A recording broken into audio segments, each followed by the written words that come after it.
Bismillahirrahmanirrahim. Assalamualaikum warahmatullahi wabarakatuh. Alhamdulillahi rabbil alamin, alladzi arsala rasulahu bil huda wa dinil haq liyudhhirahu 'alad dini kullih walau karihal musyrikun. Wa asyhadu an la ilaha illallah wahdahu la syarikalah wa asyhadu anna Muhammadan abduhu wa rasuluh. Allahumma salli wa sallim ala nabiyyina Muhammad wa ala alihi wa sahbihi wa man tabi'ahum bi ihsanin ila yaumiddin. Qala Allah ta'ala fi kitabihil azim, ya ayyuhalladzina amanu taqullaha haqqa tuqatih wa la tamutunna illa wa antum muslimun. Amma ba'd. Ayyuhal ikhwah wal akhwat, kaum muslimin wal muslimat rahimani wa rahimakumullah. Marilah pertama kali kita bersyukur pada Allah Subhanahu wa taala yang telah memberikan kepada kita semuanya nikmat yang sangat banyak, sehingga pada kesempatan yang berbahagia ini kita masih diberikan kekuatan, masih diberikan kesehatan untuk menghadiri majelis taklim, majelis ilmu atau majelis zikir. Semoga Allah Subhanahu wa taala melipat gandakan pahalanya di sisinya dan menjadikan kita semuanya termasuk orang-orang yang bersemangat di dalam belajar dan mengamalkan ilmu yang kita miliki. Allahumma inna nas'aluka ilman nafi'an wa rizqan thayyiban wa amalan mutaqabbalan. Kita melanjutkan kajian kita, yaitu tentang al-ahadisul ahkam, hadis-hadis yang berkaitan dengan hukum-hukum fikih yang ada di dalam kitab Bulughul Maram karangan Al-Hafidz Ibnu Hajar Al-Asqalani rahimahullahu taala. Masih dalam bab al-wudu dalam kitab At-Taharah.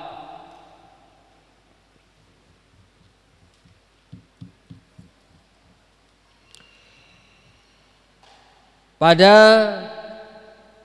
hadis yang ke-36, wa an Laqit ibni Sabirah radhiyallahu anhu, dan dari Laqit ibn Sabirah, semoga Allah meridainya, qala, dia mengatakan, qala Rasulullah sallallahu alaihi wasallam, Rasulullah sallallahu alaihi wasallam bersabda, asbighil wudu'a, sempurnakanlah di dalam berwudu, wa khallil bainal asabi', dan sela-selalah di antara jari-jari, wa balik bil istinsyaq, dan berlebih-lebihanlah di dalam istinsyak,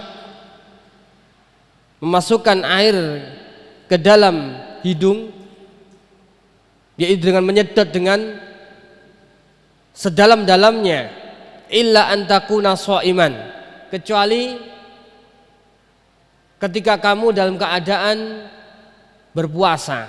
Akhrajahul arba'ah, yang dikeluarkan oleh al-arba'ah, yaitu Imam Abu Dawud, Imam At-Tirmidzi, Imam An-Nasa'i, dan Imam Ibnu Majah dalam sunan-sunan mereka. Wa sahahahu Ibnu Khuzaimah, dan disahihkan oleh Imam Ibnu Khuzaimah.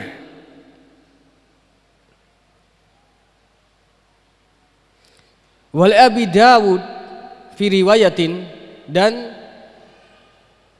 milik Abu Dawud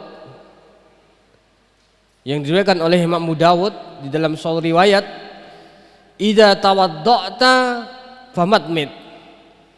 Apabila kamu berwudu maka berkumur-kumurlah dengan air.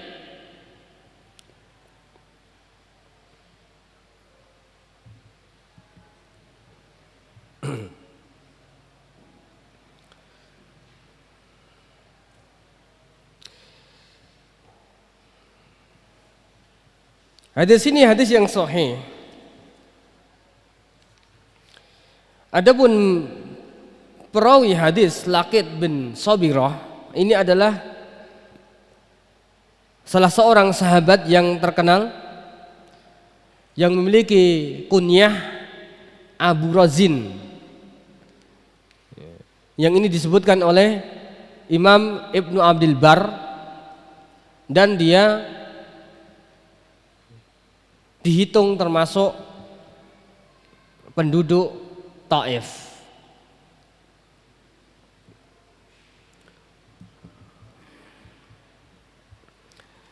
Syarhul kalimat, penjelasan kalimat.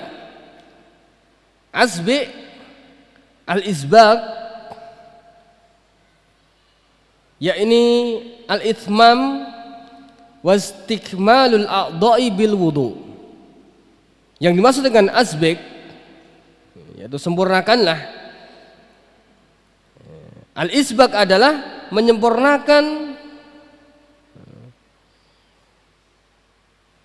anggota badan yang wajib dicuci maupun diusap ketika berwudu. Maksudnya ketika berwudu dikerjakan dengan sempurna, tidak meninggalkan bagian anggota badan yang harus terkena air, kecuali untuk diguyur dengan air. Ini menyempurnakan sesuai dengan contoh Rasulullah SAW. Di pada bagian anggota badan yang wajib dicuci dan dibasuh, maka juga harus dicuci dan dibasuh, tidak boleh hanya diusap atau hanya diguyur dengan air. Terkadang kita melihat sebagian orang ketika membasuh atau mencuci muka hanya mengguyur muka saja dan diusap, padahal kewajibannya adalah mencuci, yaitu dengan dicuci dengan bersih, bukan hanya segera hanya diusap dibasuh saja. Demikian pula sebagian orang ketika membasuh bagian kaki hanya untuk yang penting terkena air saja, ya kan? Cuma diginikan di keran, udah selesai, dibulak-balikkan. Ini namanya bukan mencuci namanya. Ini hanya apa? Mengguyur air. Padahal di situ adalah wajibnya kaki adalah dicuci, yaitu dengan memakai tangan, digosok dengan tangan. Itu namanya adalah menyempurnakan wudu.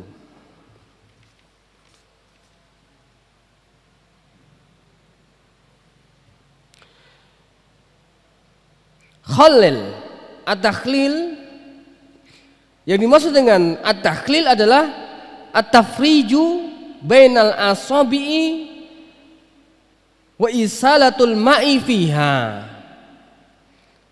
At-takhlil yaitu menyela-nyela antara jari jemari.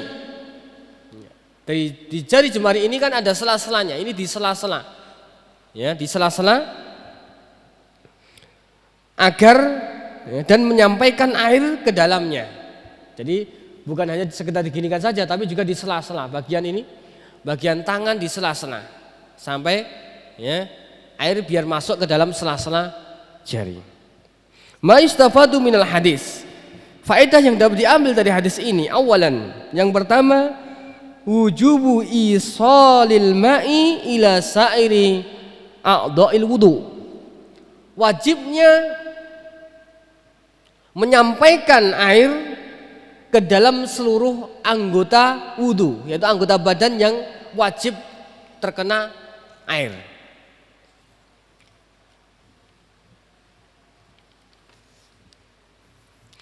Sanian, Istihbabu takhlilil asabi'i inda ghuslil yadaini warrijlaini. Disunahkan untuk menyela-nyela antara jari jemari ketika mencuci kedua tangan dan kedua kaki. Jadi di sela-sela baik itu jari tangan ataupun jari-jari kaki.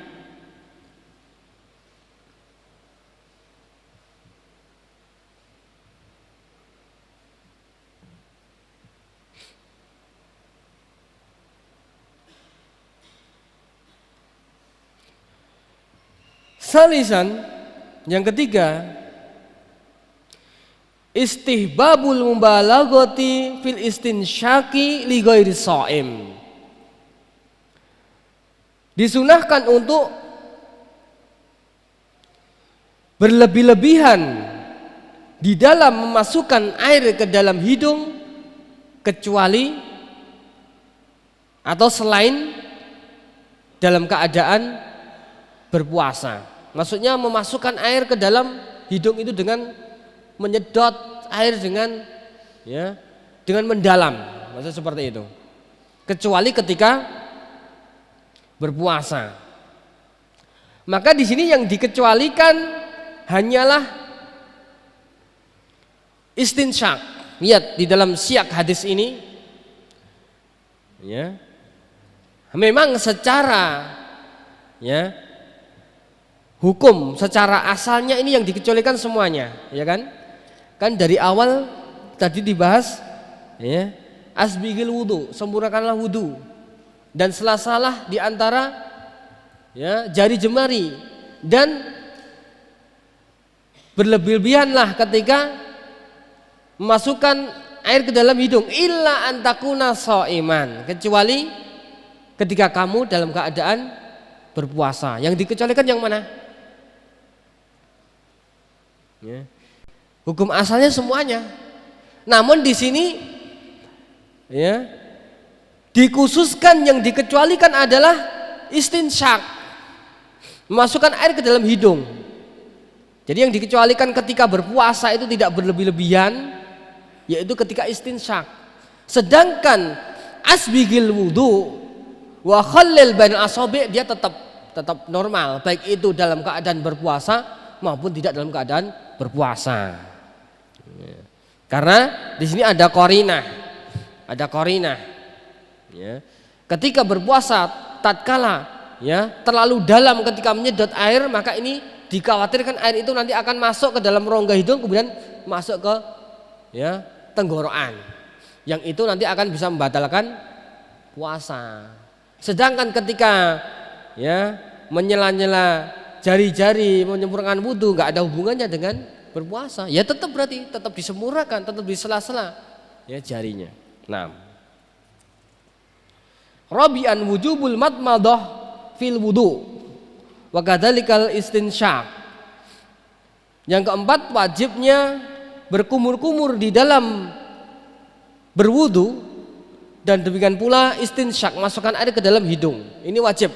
Sudah kita bahas bahwasanya berkumur-kumur dan istinsyak ini termasuk bagian dari ghuslul wajah, mencuci wajah, karena mulut dan hidung termasuk bagian dari wajah, maka hukumnya adalah wajib.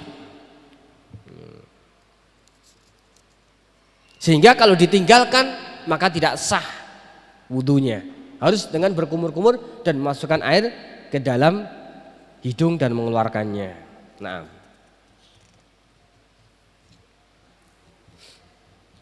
hadis selanjutnya, wa an Utsman radhiyallahu anhu, dan dari sahabat Utsman bin Affan radhiyallahu anhu, qala, dia mengatakan, innan nabiyya sallallahu alaihi wasallam kana yukhallilu lihyatahu fil wudu. Sesungguhnya Nabi sallallahu alaihi wasallam adalah menyela-nyela jenggotnya di dalam berwudu. Akhrajahu Tirmidzi dikeluarkan oleh Imam At-Tirmidzi dalam sunannya, wa sahahu Ibnu Khuzaimah, dan disahihkan oleh Imam Ibnu Khuzaimah.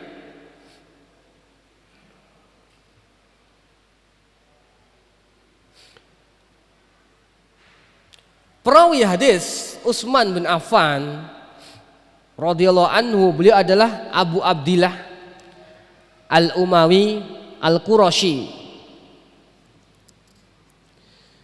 salah seorang dari Khulafaur Rasyidin, yaitu Khulafaur Rasyidin yang ketiga ya.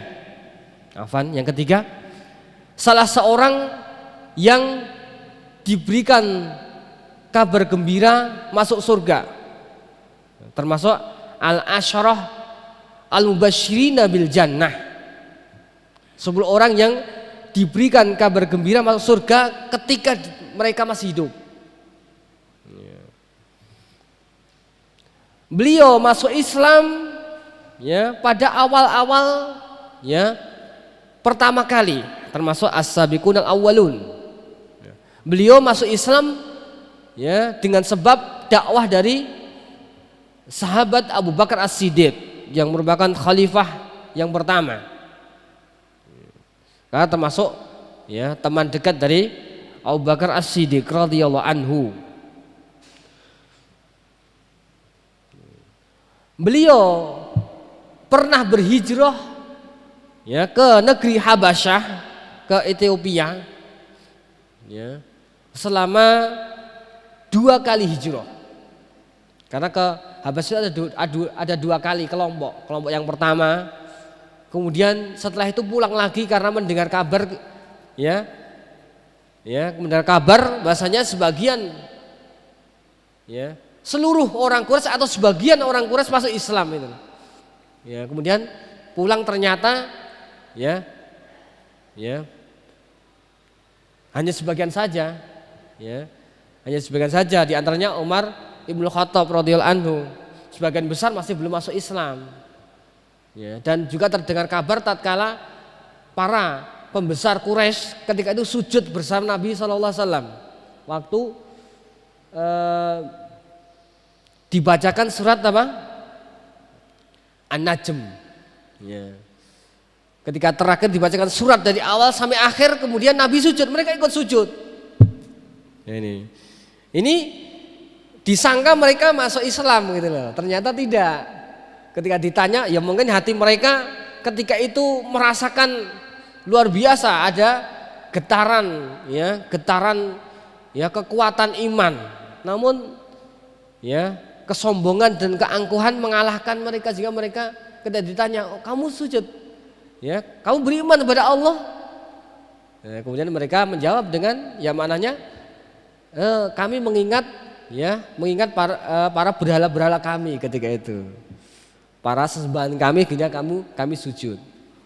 Padahal nggak ada hubungannya, karena tatkala itu dibacakan surah An-Najm. Sedangkan di dalam surah An-Najm itu adalah mencela sesembahan mereka, ya kan?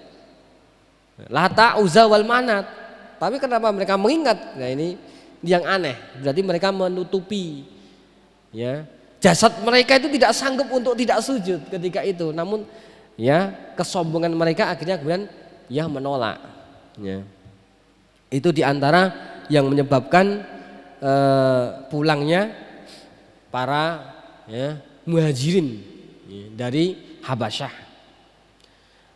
Dan beliau adalah ya salah satu menantu Nabi SAW karena menikahi ya 2 putri Nabi Muhammad SAW. Yang pertama adalah Ruqayyah, ya, Ruqayyah binti Muhammadin SAW. Ya, namun ya Ruqayyah radhiyallahu anha ini meninggal. Kemudian setelah itu ya beliau dinikahkan dengan putri Nabi SAW yang lainnya adalah Ummu Kulsum. Maka dikatakan diberikan lakab Dzu An-Nuraini, memiliki 2 cahaya. Bahkan ya karena ya kedekatan beliau dengan Nabi Muhammad SAW sampai kalau seandainya aku memiliki putri lagi pasti aku akan menikahkan kamu dengan kamu. Karena Ummu Kulsum ini juga meninggal lagi ketika itu. Ya, juga meninggal lagi. Memang beliau adalah seorang yang dermawan. Seorang yang ya baik, seorang yang santun, bahkan seorang yang pemalu. Ya, seorang yang pemalu.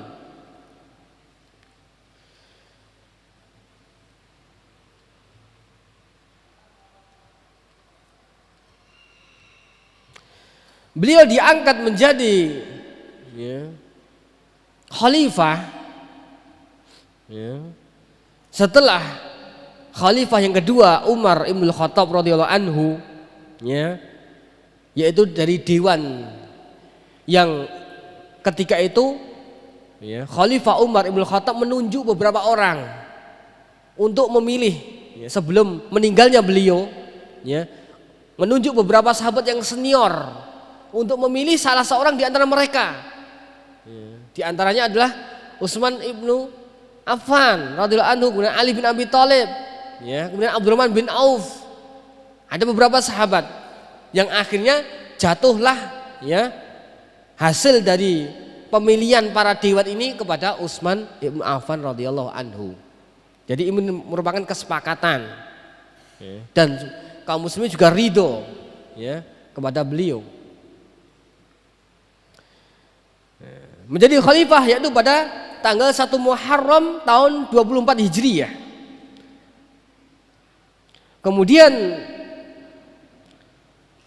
beliau ya, ketika itu terjadi fitnah, yaitu fitnahnya ya, para pemberontak orang-orang Khawarij yang akhirnya ya, beliau terbunuh dengan secara zalim oleh orang Khawarij, yaitu pada hari Jumat tanggal 18 Dzulhijjah tahun 35 Hijriyah. Disebutkan dalam keadaan membaca Al-Quran di rumahnya ya, di rumah beliau radhiyallahu anhu. Jika para pemberontak ketika itu masuk rumah dengan paksa, kemudian akhirnya membunuh secara zalim.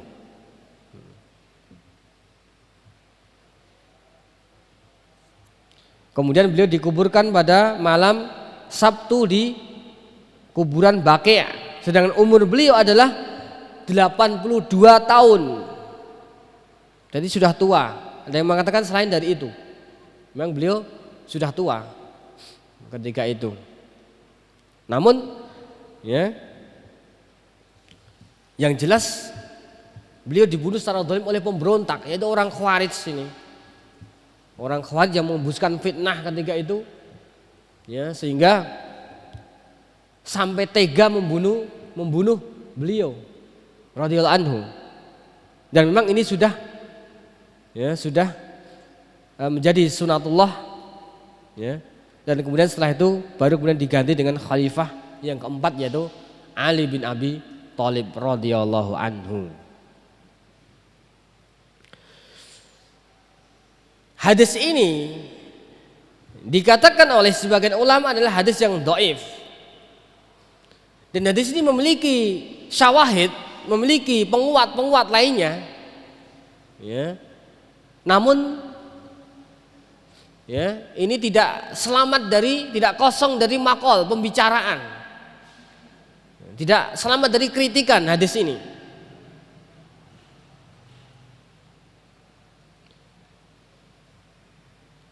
Tapi dikatakan bahwasanya ya, dengan banyaknya turuk, banyaknya jalan ini bisa menguatkan hadis ini.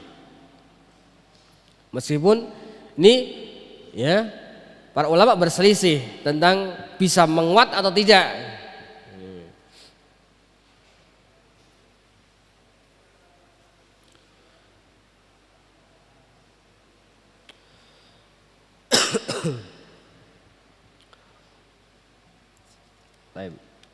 Ma istafadu bil hadis. Faedah yang diambil dari hadis ini. Awalan, al hadisu dalilun ala istihbabi tahlil lihyah. Hadis ini sebagai dalil tentang disunahkannya menyela-nyela jenggot. Jadi jenggot ini ada dua keadaan. Ada yang jenggot itu sedikit, ya. Ada yang lebat, ya. Maka bagaimana jika jenggotnya itu sedikit, jadi cuma sedikit kelihatan kulitnya, maka dia semuanya harus dibasuh dengan air semuanya sampai ke kulit. Kalau yang memiliki jenggot, tapi kalau yang lebat bagaimana? Kalau yang lebat yaitu dengan menyela-nyela, ya, diambil air kemudian disela-sela, ya, atau disela dengan air seperti ini. Biar apa? Biar masuk ke dalam, ya, bagian dalam daripada jenggot ini. Ini bagi yang memiliki jenggot lebat, ya, bagi yang sedikit ya udah semuanya langsung. Ya kan? Begitu.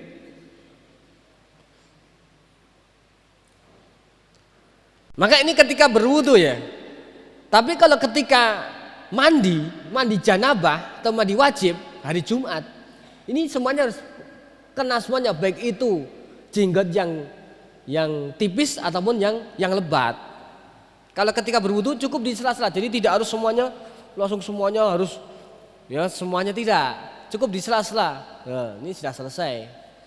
Setelah membasuh atau mencuci muka kemudian di sela-sela, sudah selesai. Tapi ketika mandi besar maka semuanya harus menengah air semuanya, seluruh tubuh, karena ketika mandi janabah harus semuanya, rambutnya yang tebal semuanya harus kena air semuanya. Demikian juga jenggot yang tebal harus terkena air semuanya. Ini bedanya antara berwudu dengan mandi janabah.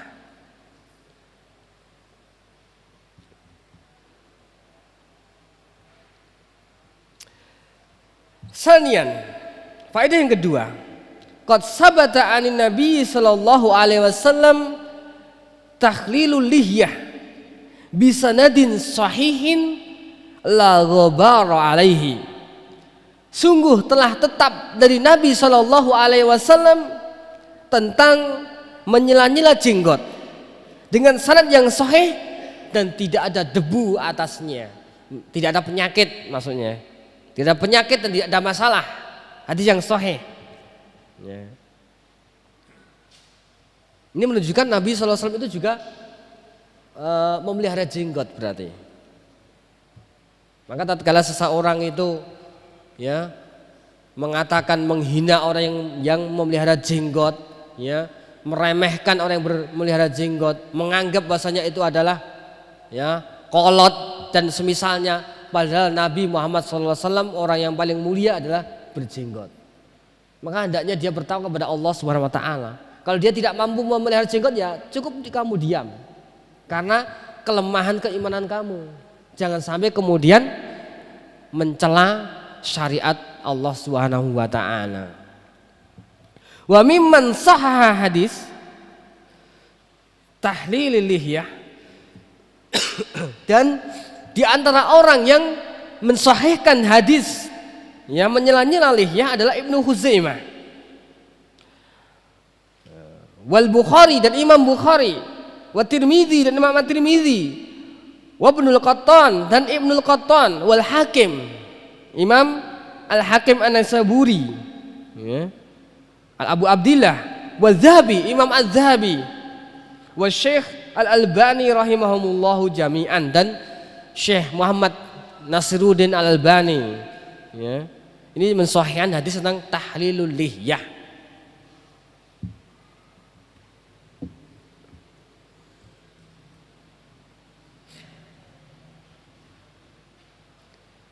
Kalau seandainya yang mensahihkan hadis, maka berarti menyela-nyela lihyah wajib berarti. Wajib atau tidak? Wajib atau tidak? Yang mensahihkan hadis ini, maka menyela-nyela jenggot itu hukumnya wajib atau tidak ketika berwudu? Wajib atau tidak? Sunnah. Kenapa? Kenapa perbuatan Nabi termasuk sunnah? Tayyib. Naam, ahsan. Jadi perbuatan Nabi itu, ya, perbuatan Nabi itu bisa wajib bisa sunnah, ya. Bisa wajib bisa sunnah, namun di sini dibawa ke dalam sunnah. Namun meskipun sunnah jangan ditinggalkan. Jangan kemudian ini adalah sunnah sudah tinggalkan saja. Kalau begitu berarti kalau seandainya sesuatu yang sunnah itu tidak dikerjakan terus untuk apa? Dan di antara menyempurnakan wudu yaitu melaksanakan sunnah-sunnah ini. Sunnah-sunnah ketika berwudu. Ini.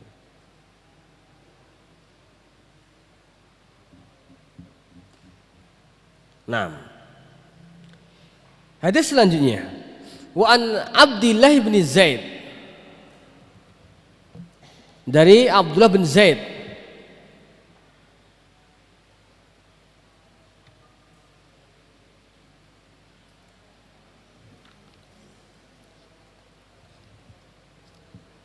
radhiyallahu anhu qala, dia mengatakan, innan nabiyya sallallahu alaihi wasallam utiya bithlu saymuddin, sesungguhnya Nabi sallallahu alaihi wasallam didatangkan kepada beliau dengan 2/3 mud, faja'ala yadluku dhira'aihi, maka kemudian beliau menjadikan dengan air itu menggosok kedua lengan beliau. Akhrajahu Ahmad wa sahahahu Ibnu Khuzaimah, dikeluarkan oleh Imam Ahmad dalam musnadnya dan disahihkan oleh Ibnu Khuzaimah. Perawi hadis Abdullah bin Zaid ini sudah kita bahas tentang beliau, Abdullah bin Zaid bin Asim, sudah kita bahas pada pertemuan yang lalu. Kemudian hadis ini hadis yang sahih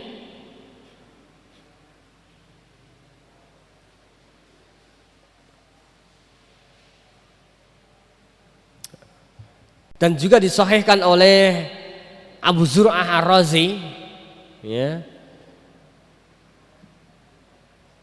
disahihkan oleh beliau dan juga dikeluarkan oleh Al-Hakim dan Ibnu Hibban.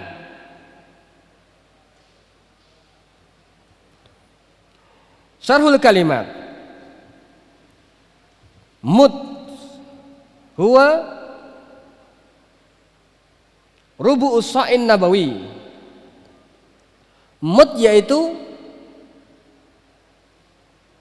kadarnya adalah 1/4 sok nabawi, 1/4 sok.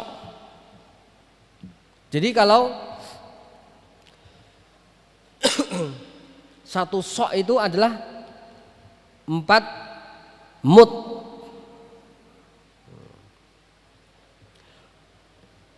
Wa qadruhu bil kaili al musta'malatil ana 600 wa 25 jiraman.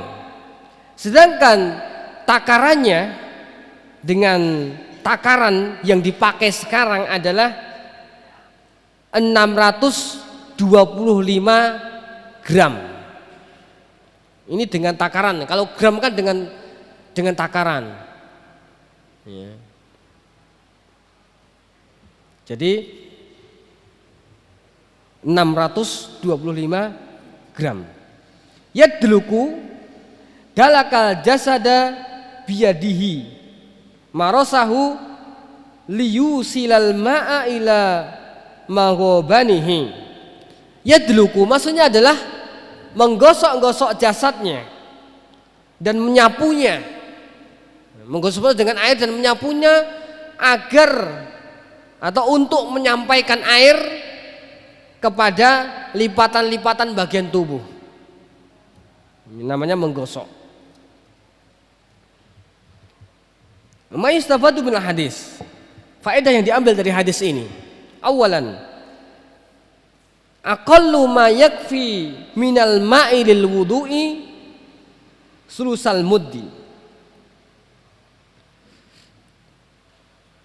Air yang paling sedikit yang mencukupi untuk berwudu adalah 2/3 mud. Wa huwa arba'umi'ah wasitah asyar jroman. Dia adalah 416 gram. Jadi ketika berwudu itu paling sedikit menggunakan air adalah ya sekitar 416 gram. Ini adalah 2/3 mud. Karena tadi kan 1 mud tadi berapa?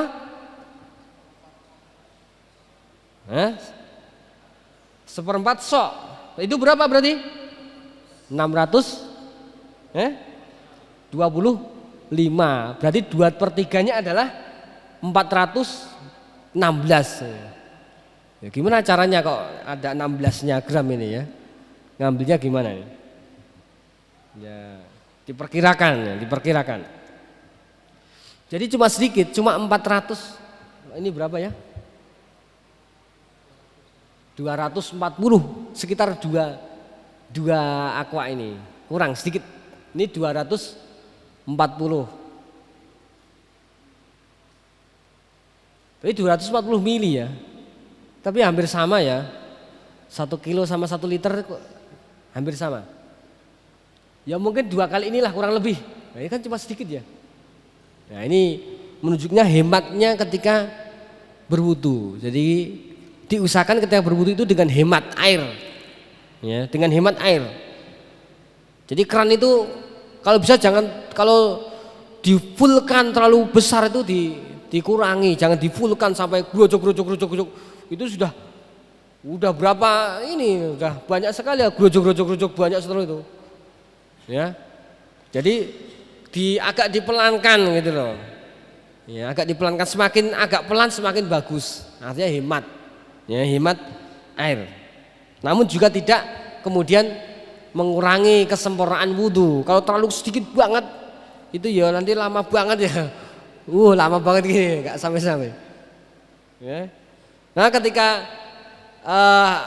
mau mengusap kepala kalau bisa dimatikan dulu, diambil air ya, dibuang, dimatikan. Nah, ini kan agak lama. Kalau grojok terus kan sudah berapa liter itu grojok itu ya. Nah, ketika itu dimatikan baru kemudian mengusap ya kepala, dihidupkan lagi seperti itu. Nah,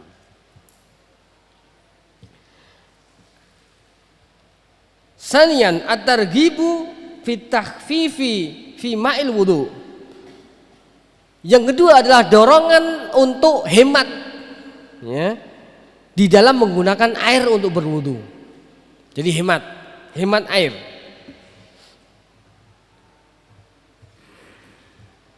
Salisan yustahabbu dalqu a'dha'il wudu, disunahkan untuk menggosok bagian-bagian wudu selain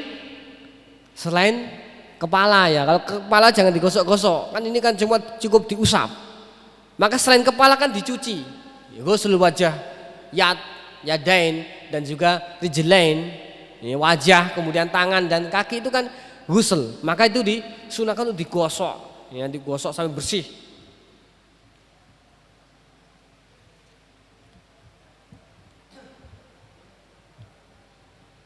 Nah,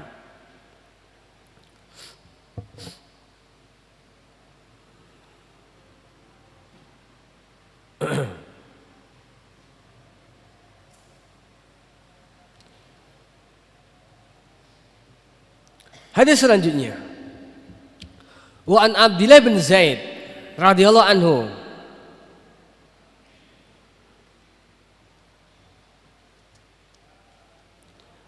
dan dari Abdullah bin Zaid ya, radhiyallahu anhu yang tadi, perawi hadis yang tadi, annahu ra'an nabiyya sallallahu alaihi wasallam ya'khudhu liudhunaihi ma'an.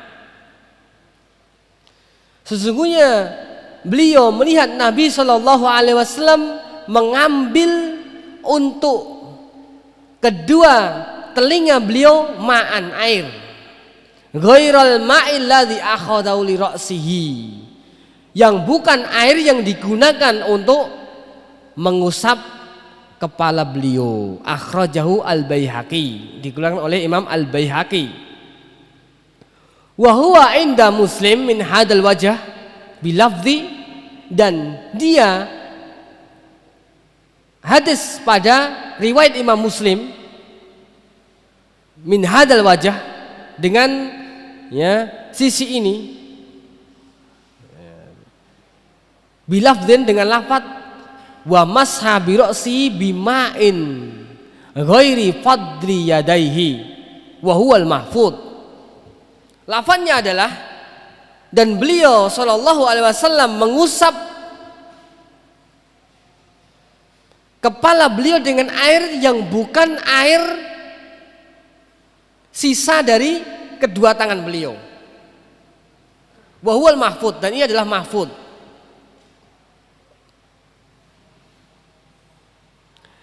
Di sini penulis Al-Hafidz Ibnu Hajar Al-Asqalani rahimahullah ta'ala membawakan dua hadis.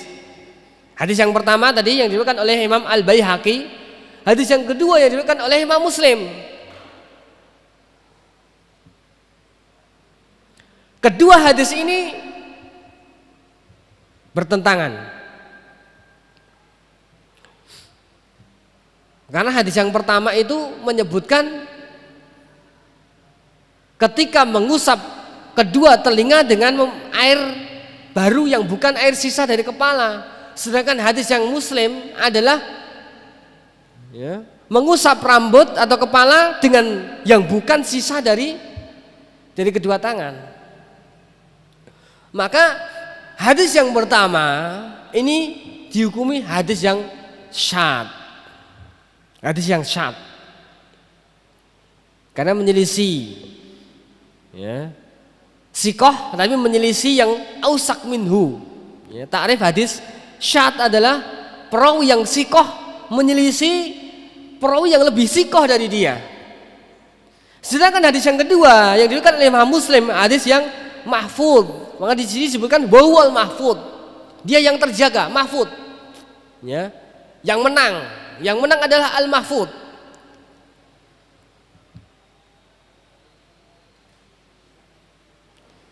Maka yang makmul, yang digunakan, yang diamalkan adalah hadis yang kedua. Hadis yang pertama itu ya syadz. Jadi hadis yang pertama itu kalau menurut hadis yang pertama ya, yaitu dengan ya mengusap kepala ya, selesai mengambil air lagi kemudian untuk telinga. Ini syadz. Yang benar adalah apa? Mengusap, ya mengambil air, dibuang, kemudian mengusap kepala, mengembalikan, kemudian langsung kedua telinga. Ini yang benar, begitu.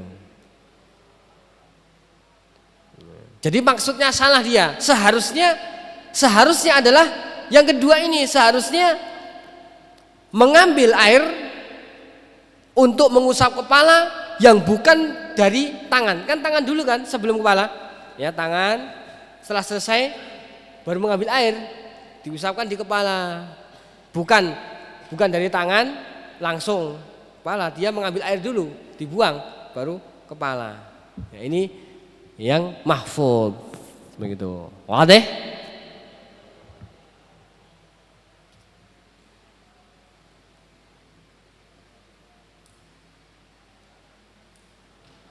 Hal ini dikuatkan hadis yang telah lalu kita pelajari. Hadis yang telah lalu kita pelajari langsung setelah mengusap kepala, kemudian telinga, tidak mengambil air lagi untuk mengusap telinga. Begitu. Nah,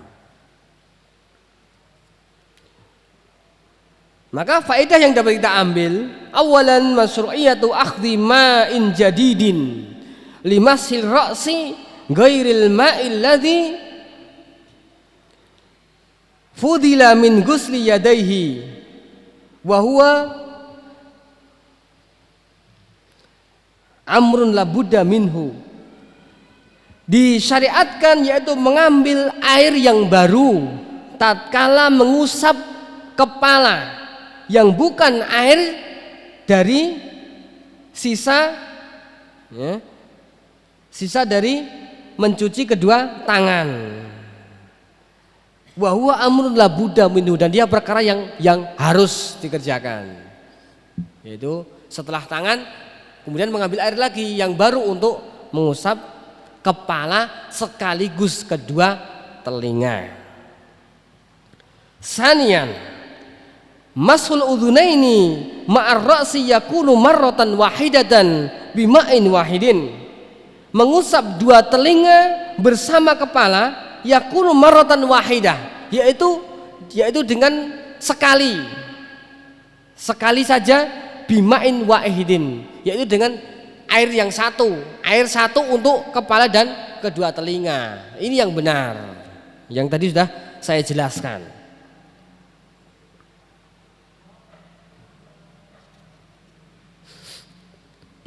Hadis berikutnya, wa an Abi Hurairah radhiyallahu anhu qala, dan dari sahabat Abu Hurairah radhiyallahu anhu dia mengatakan, sami'tu Rasulullah sallallahu alaihi wasallam yaqul, aku mendengar Rasulullah sallallahu alaihi wasallam bersabda, inna ummati ya'tuna yaumal qiyamati gurran muhajjalina min asaril wudu. Sesungguhnya umatku akan datang pada hari kiamat dalam keadaan wajah-wajah mereka bercahaya, muhajjalin, dan anggota-anggota badan mereka mengeluarkan cahaya, min asaril wudu, dari akibat daripada wudu. Faman istata'a minkum an yutila ghurratahu falyaf'al. Maka barang siapa yang di antara kalian yang mampu untuk memanjangkan cahayanya, maka hendaknya dia mengerjakannya, hendaknya dia melakukannya. Muttafaqun alaih. Di sini muttafaqun alaih diriwayatkan oleh Imam Bukhari dan Imam Muslim, wal lafdzu li Muslim, dan lafadznya adalah inda Muslim, yaitu pada riwayat Imam Muslim.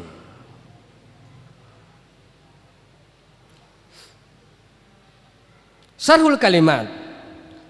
Gurron jam'u agharrin. Gurron adalah jamak dari agharrin. Dzu gurratin.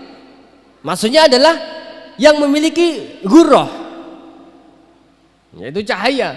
Wa hiya lum'atu bayda fi jabahatil faras. Ya, asalnya gurrah ini adalah bulu putih di bagian kepala, kepala daripada kuda. Tidak, kalau ada kuda itu kepalanya itu ada putihnya, itu ya, putihnya, bulunya, itu namanya gurrah, aslinya itu. Wal maksudu nuru wujuhi hadil ummah al muhammadiyah yaumal qiyamah. Dan yang dimaksud di sini adalah cahaya yang akan memancarkan, ya, pada hari kiamat, ya, yaitu pada wajah-wajah umat Muhammadiyah, umatnya Nabi Muhammad sallallahu alaihi wasallam. Muhajjalin, arti dari muhajjalin at-tahjil. At-tahjil adalah bayadun fi qawamil farasi kulliha, adalah warna putih yang ada di qawam, penopang. Maksudnya apa? Kaki-kaki daripada kuda. Kalau kuda itu ada belangnya, kakinya putih, ya, itu namanya muhajjalin, tahjil, ya. Wal muradu huna nuru a'dha'il wudu. Yang dimaksud di sini adalah cahaya yang memancar di bagian anggota badan yang dibasuh atau dicuci ketika berwudu. Jadi kan ada muka dan ada tangan dan kaki, gitu. Naam. Maistabatu minal hadis. Faedah yang dapat diambil dari hadis ini, awalan, al-wudu'u sababun lidukhul jannah. Wudu ini adalah menjadi sebab, ya, masuknya seseorang ke dalam surga. Nas'alullaha al-jannatal firdaus yaumal qiyamah ala surril mutaqabilin.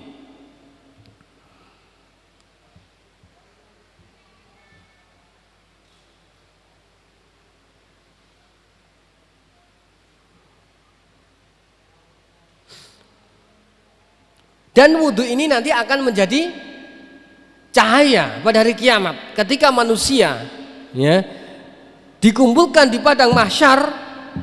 itu akan umat Muhammadiyah, umatnya Nabi Muhammad SAW akan memancarkan cahaya di wajah-wajah mereka, di tangan-tangan mereka, di kaki-kaki mereka. Luar biasa. Ini merupakan suatu keutamaan, ya, keutamaan memiliki cahaya. Ketika yang lain tidak memiliki cahaya, dia memiliki cahaya sendiri. Ini merupakan keutamaan.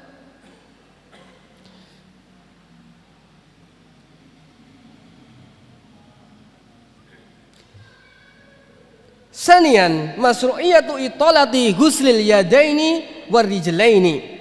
Yang kedua adalah disyariatkannya memanjangkan penyucian kedua tangan dan kedua kaki. Ketika mencuci, kita membasuh itu dipanjangkan, ya. Jadi penulis di sini berpendapat seperti itu. Namun di sini ada perselisihan ulama. Perselisihan ulama di dalamnya. Memang ini adalah ra'yu jumhur, ya. Dhahaba Abu Hanifah wa Syafi'i wa Ahmad wa atba'uhum ila istihbabi mujawazatil fardi fil wudu. Imam Abu Hanifah, Imam Syafi'i, Imam Ahmad dan para pengikut mereka itu berpendapat sunnahnya untuk memanjangkan, melebihkan dari bagian yang fardu. Jadi kalau bagian fardu tangan kan sampai siku, dipanjangkan sampai sini, siku sampai sini. Kalau kaki, mata kaki sampai ke dalam betis atau sampai ke lutut. Ini ra'yul jumhur, wa huwa madhabu jumhuril ulama. Yang berdalil dengan, ya, hadis tadi, hadis bab ini, faman istata'a minkum an yutila ghurratahu falyaf'al. Barang siapa yang mampu untuk dari kalian memanjangkannya, memanjangkan cahaya itu. Dan secara akal kan, ketika cahayanya sampai di sini, nanti cahayanya ketika wudhu kita sampai di sini, nanti cahayanya kan cuma sampai di sini, ya kan? Kalau sampai di sini, nanti cahayanya semakin panjang, gitu loh maksudnya. Dari kakinya, kalau mata kaki bisa sampai lutut, berarti panjang. Semakin panjang berarti kan semakin bangga, begitu loh. Ini madhab jumhur, ya. Maka hendaknya kerjakan kalau kalian mampu. Begitu. Akan tetapi mazhab Imam Malik dan Ahlul Madinah ila adam istihbabil muzawazati mahalil fardi wa huwa riwayatun al Imam Ahmad. Akan tetapi pendapat Imam Malik dan penduduk Madinah, ya, ini tidak disunahkan memanjangkannya, ya, dari tempat yang fardu, yang wajib. Kalau sampai siku ya sudah siku, jangan dipanjangkan. Dan ini adalah riwayat Imam Ahmad. Jadi riwayat Imam Ahmad terkadang punya dua riwayat. Riwayat yang pertama tadi yang disunahkan memanjangkan, riwayat kedua ini yang tidak disunahkan. Allahu alam yang mana? Ya, ini yang penting ada riwayatnya seperti itu.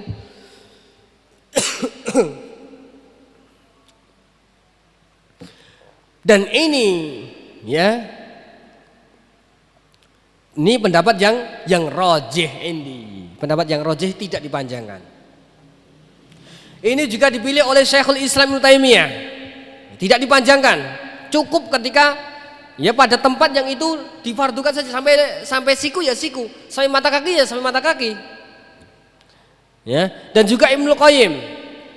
Kemudian pada ulama kontemporer adalah Syekh Muhammad bin Ibrahim Al-Utsaimin, kemudian Syekh Abdurrahman As-Sa'di, Syekh Abdul Aziz bin Baz rahimahumullahu taala, mereka berpendapat tidak dipanjangkan, ya, melebihi mahalul fardi, tempat yang sudah diwajibkan. Dengan alasan sebagai berikut.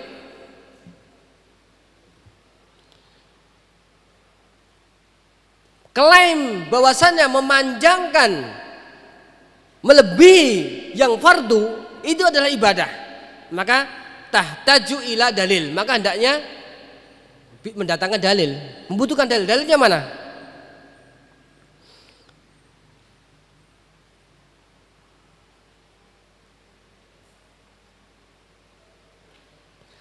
Yang kedua, alasan yang kedua, setiap orang yang mensifati wudhu Nabi SAW itu sesuai dengan mahalul fardi, tempat yang sudah diwajibkan. Seperti ketika wajah, ya udah bagian wajah, ya, tidak melebihkan sampai ke sini, ya kan, tidak sampai kemana, ini kan nggak bisa ditarik kemana-mana kalau wajah itu.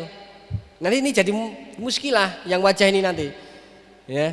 Kalau seandainya wajah disuruh memanjangkan, mau memanjangkan kemana, kan sudah habis. Kalau ke atas ini sudah bagian lain, dia sudah di bagian kepala dan dia diusap bukan dicuci. Masa dipanjangkan, ini melampaui batas berarti. Melampaui batas. Wajah ya wajah, ya kan? Kemudian tangan, sampai tangan juga cuma sampai siku. Ya, riwayat orang yang mensifati meriwayatkan dari Nabi sampai siku. Kaki sampai mata kaki. Tidak melebihi itu. Ini. Demikian juga dalam ayat yang ketiga, alasannya ayat wudu juga seperti itu. Ya. Gimana ayat wudu itu? Ya.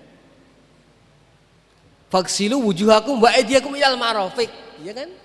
Faksilu wujuhakum wa aydiyakum sampai marafiq, sampai ya siku. Ya. Wamsahu biwujuhikum, ya. Wa aydiyakum ilal ka'bain, sampai dengan mata kaki, sampai cuma di situ, nggak diterangkan. Kalau seandainya itu bagus, tentunya dipanjangkan sekalian, ya kan? Harus ada penjelasan, nggak ada penjelasan seperti itu.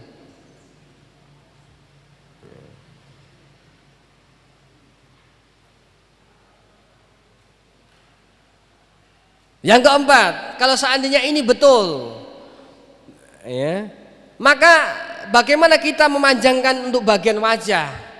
Ya, kalau sampai ke bagian kepala ini tazawuzan, ini melebihi batas karena kepala harus diusap, bukan dicuci, ya, bukan dicuci. Maka ini kontradiksi harusnya dicuci, tidaknya di kepala itu diusap malah dicuci, kontradiksi.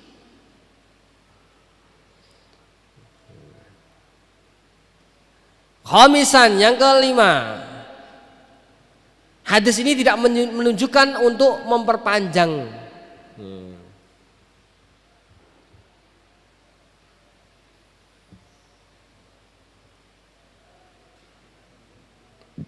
Tidak menunjukkan memperpanjang.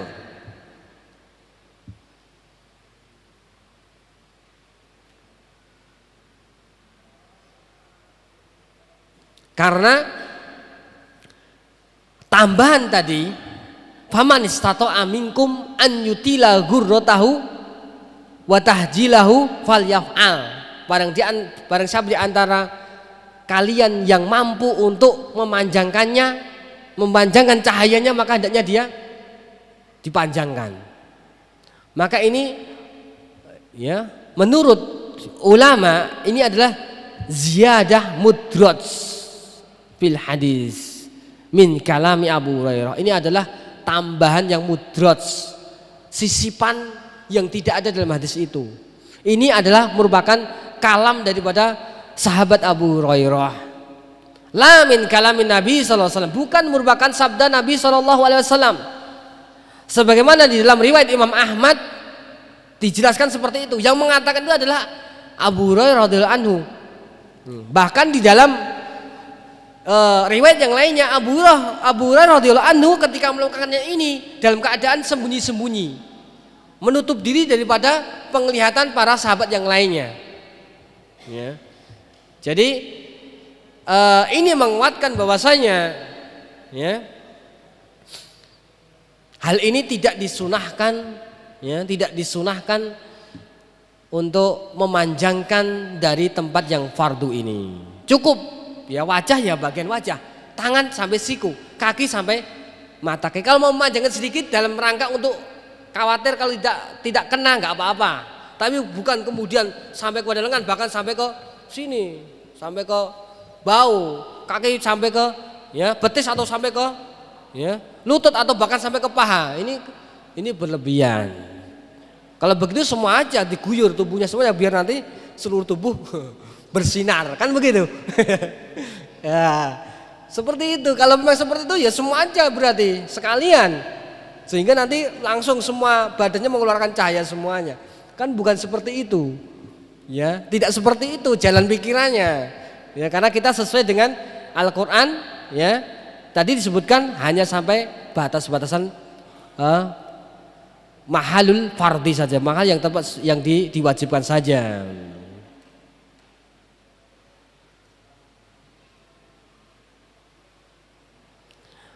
Dikuatkan juga di sini Fafi Musa di Ilmami Ahmad, di dalam Musnad Imam Ahmad, qala Nu'aim Al-Mujammir rawil hadis.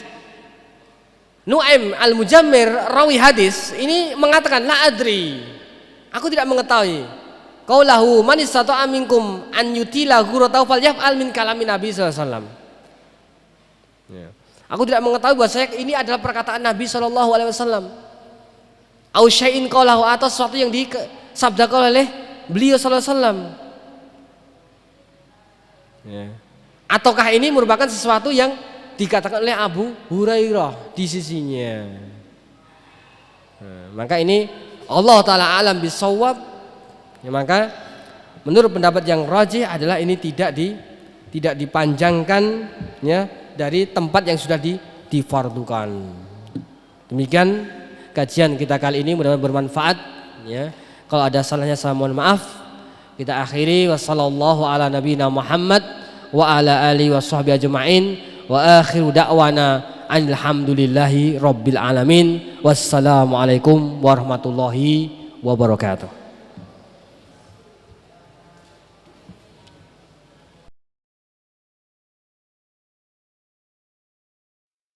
Terima kasih Anda telah menyaksikan Majas TV. Donasi dakwah Majas TV BNI Syariah Cabang Yogyakarta, nomor rekening 0331584080 atas nama Pondok Pesantren Syekh Jamirohman As-Salafi.